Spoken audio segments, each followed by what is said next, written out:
morning everybody. Welcome to fifth lecture of environmental engineering. आज का जो हमारा टॉपिक है वो रहेगा क्लासिफिकेशन ऑफ माइक्रोब्स। ठीक है, तो पिछली बार मैंने आपको पढ़ाया था कि inter relation between of environmental components. हमने एटमॉस्फेयर, लिथोस्फीयर, बायोस्फीयर और हाइड्रोस्फीयर के इंटरेक्शन के बारे में पढ़ा था। ठीक है, आज हम नया टॉपिक स्टार्ट करेंगे कि उसका जिसका नाम है classification of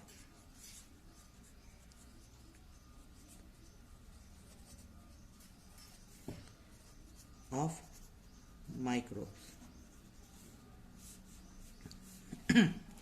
classification of microbes. तो माइक्रो ऑर्गेनिज्म क्या है? तो माइक्रो ऑर्गेनिजम्स क्या होते हैं कि भाई different form of distribution in environment होते हैं। ठीक है, जो माइक्रो ऑर्गेनिज्म होते हैं वो are different form of environment में वो लोग फैले हुए हैं। जैसे इन एयर है, वाटर है, सॉइल है, एवरीवेयर इन एटमोसफियर जो माइक्रो ऑर्गेनिज्म है वो फैले हुए हैं। Sometime they are also known as a population of invisible world. मतलब इनविजिबल आपको पता हो मल्टीपल में वो जो फैलते हैं माइक्रो ऑर्गेनिज्म। ठीक है, ठीक है। Micro organism play an important role in influence of environment and the chain of the complication and complex reaction. ठीक है, which take place due to the micro organism activity. एक एनवायरनमेंट के अंदर एक इन्फ्लुएंस पैदा करते हैं, एक चेन कॉम्प्लिकेशन चेन पैदा करते हैं, और उसका वो सब कौन जिम्मेदार होता है? उसकी माइक्रोलॉजिकल एक्टिविटी जिम्मेदार रहती है। Will train to retain economical balance and try to conserve environment and solve the problem of the environmental pollution to great extent. ठीक है, अब क्लासिफिकेशन ऑफ जो होते हैं हमारे माइक्रो ऑर्गेनिजम्स वो कौन कौन से तरीके के होते हैं। तो सबसे पहले एक चार्ट मैं आपको यहाँ पे बनाता हूँ, उसमें आपको थोड़ा पता चल जाएगा कि इसको मैं टेबल नंबर अगर आप 1.3 में जाएंगे अतुल की, अतुल प्रकाशन की टेबल नंबर 1.3 पे जाएंगे कि तो उसमें आपको क्लासिफिकेशन ऑफ माइक्रो ऑर्गेनिज्म देके रखा हुआ है। तो उसमें सबसे जो पहला कॉलम है वो है माइक्रोबियल ग्रुप, दूसरा है सेल स्ट्रक्चर, और तीसरा है माइक्रोब। ठीक है, तो सबसे पहले जो माइक्रोबियल ग्रुप में है तो उसमें है एनिमल। एनिमल सबसे पहले नंबर पे आता है, जिसके जो सेल स्ट्रक्चर होते हैं वो होते हैं यूनिसेलुलर और मल्टी सेलुलर। ठीक है, जो हमारा एनिमल है, एनिमल के अंदर ही हम आ गए। उनके जो सेल स्ट्रक्चर होते हैं, यानी हमारे सेल स्ट्रक्चर यूनिसेलुलर भी होते हैं और मल्टी सेलुलर भी होते हैं। ठीक है, हमारे पास जो माइक्रोब्स पाए जाते हैं वो होते हैं वॉर्म्स एंड हेलिमिनेथेस। समझ में आया? फिर सेकेंड जो हमारा माइक्रोबियल ग्रुप है वो है प्लांट। प्लांट के अंदर वेल इवॉल्व्ड सेल होते हैं। ठीक है, जिसका स्ट्रक्चर यूकैरियोटिक जैसा होता है। ठीक है, और ये जो माइक्रोब्स होते हैं वो एक्वाटिक प्लांट में पाए जाते हैं ऐसे स्ट्रक्चर, सीड प्लांट। ठीक है, फिर माइक्रोफिटिस, फर्न्स। ठीक है, सीड प्लांट हो गया, और मोसेस। ये माइक्रोब्स के नाम है सारे के सारे। ठीक है, फिर होता है थर्ड अपना हायर प्रोस्टा, जिसका स्ट्रक्चर होता है यूकैरियोटिक।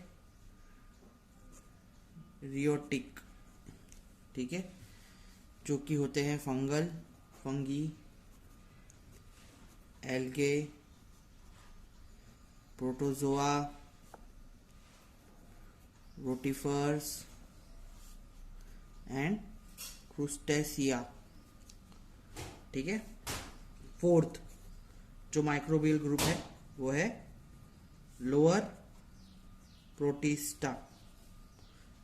ठीक है, जिसमें आप अगर सेल स्ट्रक्चर देखेंगे तो प्राइमिटिव सेल मिलेगा आपको और उसका स्ट्रक्चर होगा प्रोकैरियोटिक, ठीक है, जिसके जो माइक्रोब्स होंगे वो होंगे बैक्टीरिया, ब्लू ग्रीन एल्गे और साइनोबैक्टीरिया।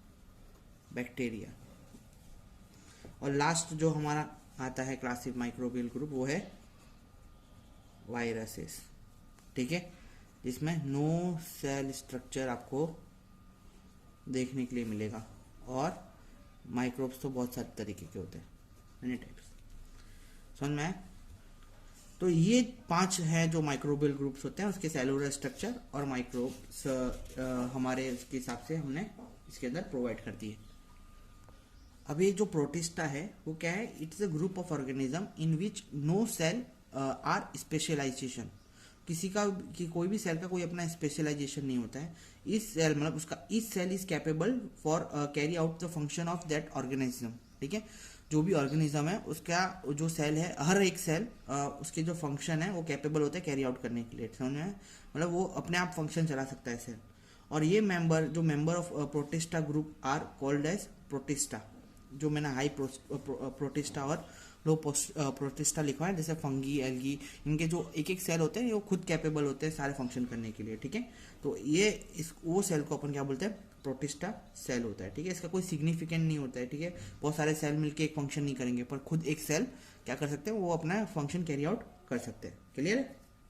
अब majority of micro organism signified in natural purification process, मतलब नेचुरल सिग्निफिकेशन प्योरिफिकेशन प्रोसेस रहती है उनकी, जैसे बैक्टीरिया हो गया, फंगी हो गया, एल्गी हो गया, प्रोटिस्टा हो गया, ठीक है। Microorganism can be classified in their cell makeup. For example, the lowest form, the virus, does not make any cell structure and is composed of double standard of genetic material and protein coating. समझ में है? ऐसा जरूरी नहीं कि कोई भी cell structure से हम उसको जान पाए। ये जरूरी नहीं है कि हमारा जो माइक्रोऑर्गेनिज्म का क्लासिफिकेशन है वो उससे हो, हमारे सेल स्ट्रक्चर से हो। जैसे कि अगर आप देखेंगे तो लोएस्ट फॉर्म ऑफ अगर सेल ग्रुप देखेंगे आप, उसके अंदर है वायरस। तो वायरस के अंदर क्या है? वायरस किससे कंपोस्ट होता है? तो virus is compost with genetic material और प्रोटीन कोटिंग। ऊपर प्रोटीन कोटिंग रहती है उसकी और जेनेटिक मटेरियल से वो बना हुआ होता है, ठीक है। तो ऐसा जरूरी नहीं है कि वो हमारा किससे वो कोई भी सेल स्ट्रक्चर उसके अंदर प्रोवाइड करा जाए। तो जो हमारे ऊपर वायरस दिखे रखा हुआ है आर जैसे लो प्रोटिस्टा और include bacteria which are single cell structure. जो हमारा ये लो प्रोटिस्टा है ये भी एक तरीके का वायरस ही है जो कि क्या करता है? सिंगल सेल स्ट्रक्चर प्रोवाइड करता है। in the case of bacteria these single cell are primitive kind of called as prokaryotic. ये प्रोकैरियोटिक लिखा हुआ है ना यहाँ पे, तो वो किसको बोलेंगे? जो बैक्टीरिया हमारा वो जो सिंगल सेल प्रीमेटिव काइंड का है, जो सिंगल सेल अपन को प्राप्त होंगे ना, उसको अपन बोलेंगे प्रोकैरियोटिक बोलेंगे, ठीक है। समझ में है? In which the cell nucleus is not encompassed by the membranes but it is free to move with the cytoplasm, ठीक है। जिसके जो हमारा जो न्यूक्लियस होगा उसकी कोई बाउंड्री नहीं होगी, उसका कोई मेम्ब्रेन्स नहीं होगा, ठीक है। एक मेम्ब्रेन के अंदर नहीं बना हुआ होगा, वो फ्री टू फ्लोट रहेगा, ठीक है। अपने क्रिप्टोप्लाज्म में भी वो जा सकता है, ठीक है। ये पूरा का पूरा अपने बायोलॉजी का साइड आ जाता है। अपन को सिर्फ टर्म का पता होना चाहिए कि कौन से टर्म को क्या बोलते हैं, ठीक है। जैसे कि माइक्रोऑर्गेनिज्म आइदर सिंगल सेल और मल्टी सेलुलर कंपोजिशन से बनता है, मतलब जो सिंगल सेल या मल्टी सेल के कंपोजिशन से बनता है उसको इक्रोटिक बोलते हैं, ठीक है, जिसको अपन इक्रोटिक बोलते हैं। समझ में आया? अब क्लासिफिकेशन मैं आपको इसके नीचे लिख के दिखाने वाला हूँ। तो क्लासिफिकेशन के अंदर क्या है? तो सबसे पहले जो क्लासिफिकेशन इन रिलेटेड टू, ऐसे हमारे अगर देखा जाए तो हमारे कम से कम 5 क्लासिफिकेशन है, क्लासिफिकेशन ऑफ माइक्रो ऑर्गेनिज्म। वो मैं आपको बताता हूँ। जैसे कि सबसे जो पहला क्लासिफिकेशन है, ये तो हमारा चार्ट था कि माइक्रोबियल ग्रुप के अंदर हमने इसको डिवाइड कर दिया। अब जो मैं आपको पढ़ाऊंगा वो है क्लासिफिकेशन, ठीक है। क्लासिफिकेशन किसके बेस पे किए जा रहे हैं? तो यहाँ पे क्लासिफिकेशन में लिखता हूँ क्लासिफिकेशन ऑफ, सबसे पहले लिखेंगे अपन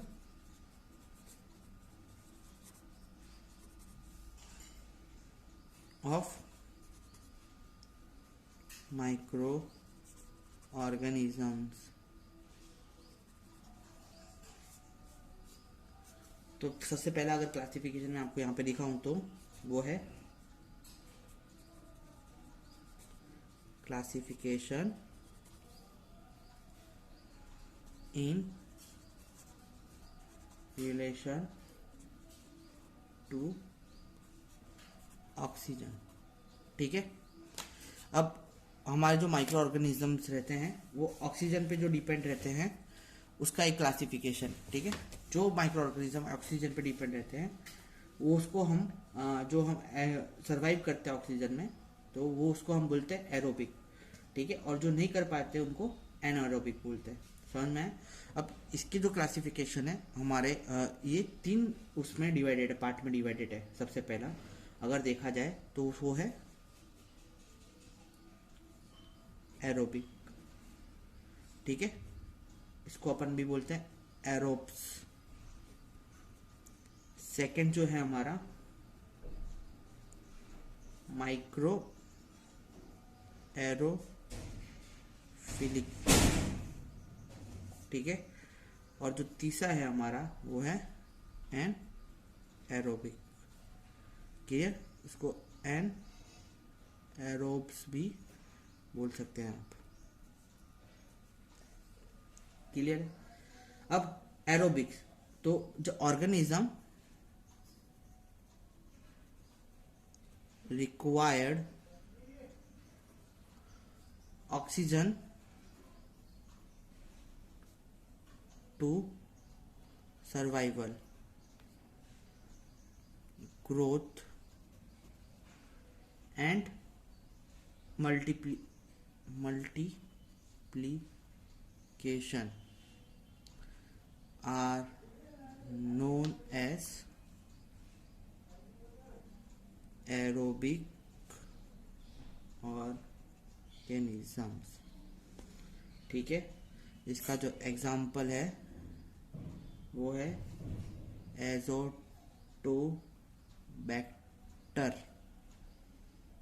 ठीक है, और इसके अंदर भी 2 अलग अलग तरीके के आते हैं, एरोबैक्टर एंड एरोजेंस। ठीक है, जो भी ऑर्गेनिज्म जिसको सर्वाइविंग के लिए किसकी जरूरत है, सर्वाइवल के लिए, ग्रोथ के लिए और मल्टीप्लिकेशन के लिए किसकी जरूरत है, ऑक्सीजन की जरूरत है, वो हो गए हमारे एरोबिक ऑर्गेनिज्म। समझ में आया? ठीक है, जो भी ऑर्गेनिज्म जिसको किसकी जरूरत है, ऑक्सीजन की जरूरत है, किसके लिए, सर्वाइविंग के लिए, ग्रोथ के लिए और मल्टीप्लिकेशन के लिए, उस तरीके के ऑर्गेनिज्म को अपन क्या बोलेंगे, एरोबिक ऑर्गेनिज्म बोलेंगे। समझ में आया? ठीक है, अब जो ऑर्गेनिज्म जिसको थोड़े ऑक्सीजन की जरूरत पड़ती है और वो क्या बोलते हैं कम क्वांटिटी की ऑक्सीजन में भी जी सकते हैं, उसको अपन क्या बोलेंगे, माइक्रो एलोफिलिक ऑर्गेनिज्म। ठीक है, the organism which required very small quantity of oxygen, बहुत कम क्वांटिटी की ऑक्सीजन चाहिए for their survival, growth and multiplications. ठीक है, are known as micro aerophilic. ठीक है, और जो हमारा लास्ट आता है, जो हमारा लास्ट टाइप है वो है एनारोबिक। एनारोबिक यानी जो कि एब्सेंस ऑफ ऑक्सीजन में जो भी ऑर्गेनिजम्स हैं उनको ऑक्सीजन की जरूरत ही नहीं है सर्वाइवल, ग्रोथ और मल्टीप्लिकेशन के लिए, वो बिना ऑक्सीजन के ग्रोथ ले सकते हैं।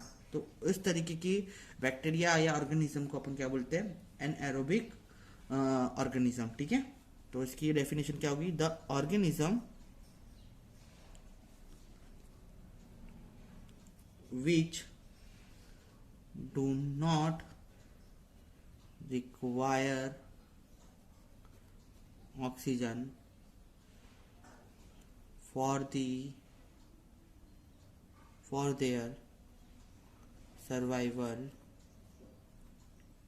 growth and multiplications are known as anaerobic organisms। ठीक है,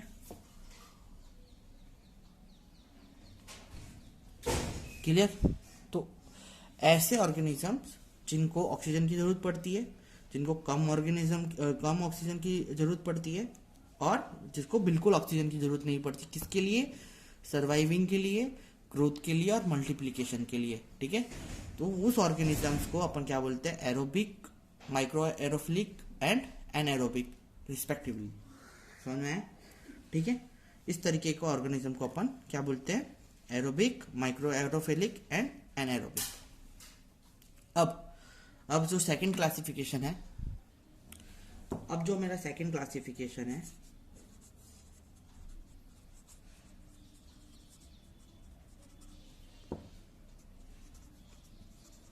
इन रिलेशन टू टेम्परेचर।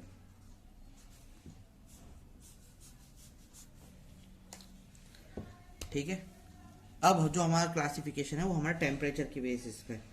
ठीक है, तो टेम्परेचर के बेसिस पे भी 3 तरीके की क्लासिफिकेशन है। तो सबसे पहला है साइक्रोफिलिक, सेकेंड है हमारा मेसोफिलिक, और थर्ड है हमारा थर्मोफिलिक।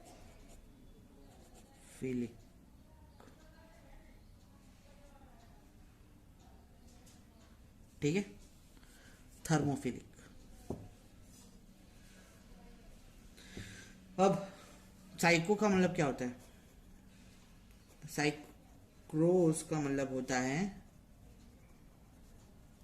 कोल्ड, और फील्स का मतलब होता है लव। ठीक है, तो साइक्रो का मतलब क्या होता है? कोल्ड, और फील का मतलब क्या होता है? लव। अब साइक्रो जो है हमारा, वो कोल्ड, जो हमारे ऑर्गेनिजम्स हैं वो हम जिनको कोल्ड कंडीशन ज़्यादा अच्छी लगती है, यानी जो उनकी ग्रोथ के लिए और सर्वाइवल के लिए उनकी जो कंडीशंस हैं मल्टीप्लिकेशंस के लिए, वो लो टेम्परेचर है। ठीक है, तो इस तरीके के ऑर्गेनिजम्स को अपन क्या बोलते हैं? साइक्रोफिलिक। समझ में? क्या बोलेंगे? साइक्रोफिलिक बोलेंगे। ठीक है, अब यहीं पे मैसो का मतलब अगर देखो आप, मैसोस का मतलब होता है मीडियम। ठीक है, फीलिक का मतलब होता है वापस से लव। ठीक है, तो मैसोस का मतलब होता है मीडियम, जिसको ना ज़्यादा ठंडी पसंद है ना ज़्यादा गर्मी पसंद है, उस ऑर्गेनिजम्स को अपन क्या बोलेंगे? मैसोफिलिक ऑर्गेनिज्म। और जो मतलब ये जो ऑर्गेनिज्म है, ना तो ज़्यादा ठंडी में अपने सर्वाइवल या अपने ग्रोथ या मल्टीप्लिकेशन के लिए रिस्पॉन्सिबल होते हैं, ना तो ठंडी में। समझ में? मीडियम टेम्परेचर में ही ग्रोथ करते हैं। और थर्मो का तो आपको पता ही होगा, थर्मो का मतलब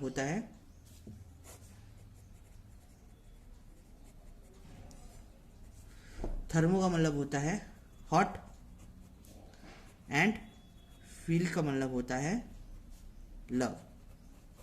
ठीक है, जिस ऑर्गेनिज्म को अपने सर्वाइवल ग्रोथ के लिए हॉट टेम्परेचर पसंद है, उसको अपन क्या बोलेंगे? थर्मोफिलिक। ठीक है, इसकी अगर रेंज देखोगे, टेम्परेचर रेंज तो कितनी रहती है?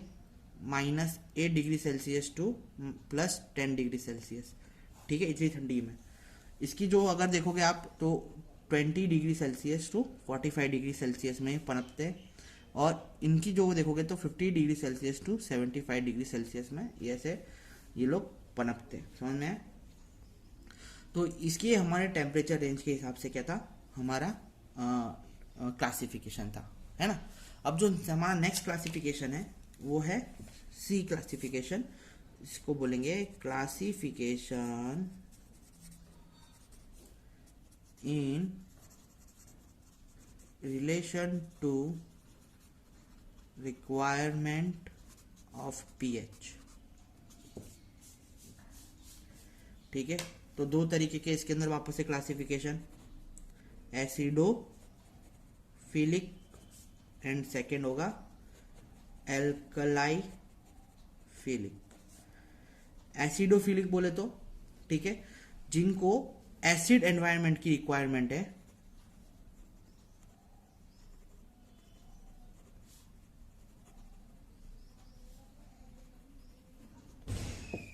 रिक्वायर फॉर सर्वाइवल,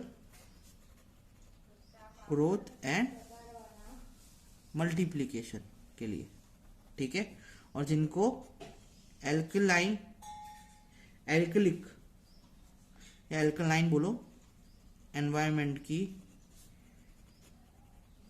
रिक्वायरमेंट है किसके लिए, सर्वाइवल, ग्रोथ एंड मल्टीप्लिकेशन के लिए, ठीक है।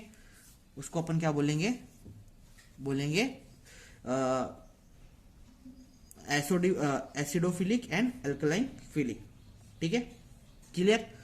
और जो हमारा फोर्थ क्लासिफिकेशन है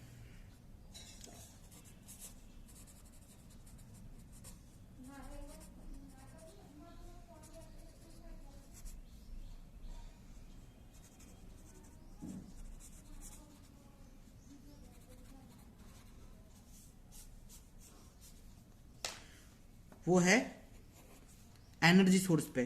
तो दो तरीके के एनर्जी सोर्स होते हैं, फोटोट्रॉफिक एंड केमोट्रॉफिक। फोटोट्रॉफिक में अंदर क्या होगा, utilized sunlight, micro organism utilize sunlight as the source of energy, यानी हमने एंड रिडक्शन प्रोसेस, ठीक है। उसको अपन क्या बोलेंगे, फोटोवोल्टिक बोलेंगे, जिसको सनलाइट की जरूरत है, किसके लिए, एनर्जी बनाने में, खाना बनाने के लिए, इन सब चीजों के लिए किसकी जरूरत है, हमारे को सनलाइट की जरूरत है, वो उसको अपन क्या बोलेंगे, फोटोट्रॉपिक बोलेंगे, ठीक है। और जिसको यूटिलाइजेशन के लिए, अपना यूटिलाइजेशन के लिए किसकी जरूरत है, केमिकल कंपाउंड की, कंपाउंड की जरूरत है। केमिकल कंपाउंड बोले तो by oxidization the source of energy, समझ में है, by oxidization of source of energy, ठीक है। इसको अपन क्या बोलेंगे, कैमो को ट्रॉफिक बोलेंगे, ठीक है। हमारा जो लास्ट क्लासिफिकेशन है वो है classification based on food carbon source, ठीक है। इसके बाद मैं ये जो लेक्चर है उसको फिनिश कर देंगे, लास्ट फटाफट देख लेते हैं। फूड कार्बन सोर्स में दो क्लासिफिकेशन और है,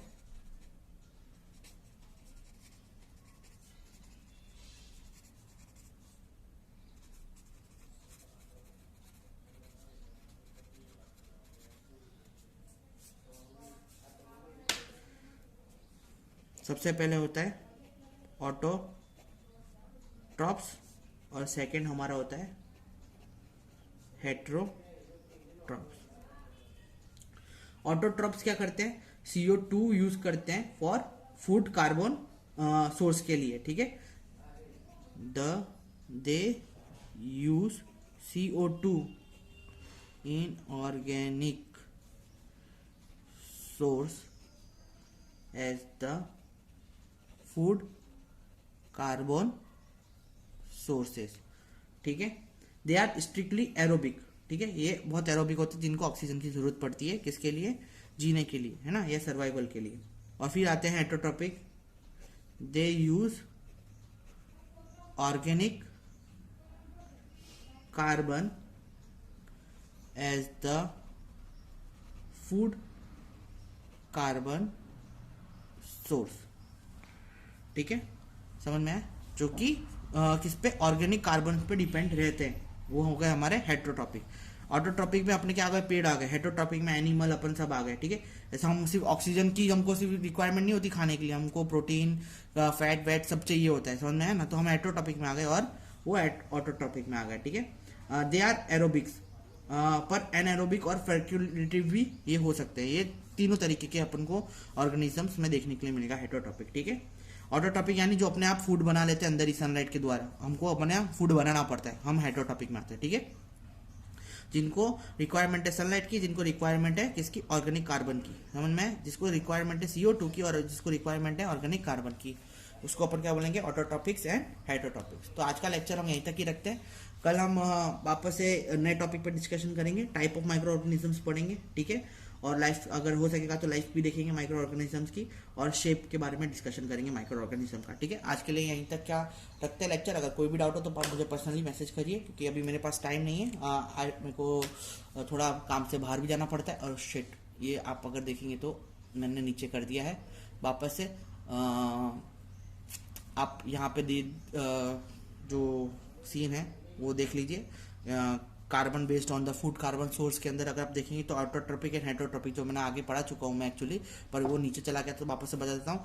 जो ऑर्गेनिज्म CO2 से यूज करते हैं किसके लिए, फूड कार्बन सोर्स के लिए, उसको बोलते हैं ऑटोट्रॉपिक। और जो ऑर्गेनिज्म ऑर्गेनिक कार्बन को यूज करते हैं as a food carbon chain source को, फूड कार्बन सोर्स के लिए, उसको बोलते हैं हम हेटरोट्रॉपिक। ये एनिमल्स होते हैं और ये होते हैं सॉरी, ये एनिमल्स में आता है और ये प्लांट्स वगैरह में अपन उसको बोल सकते हैं, डिवाइड कर सकते हैं, ठीक है।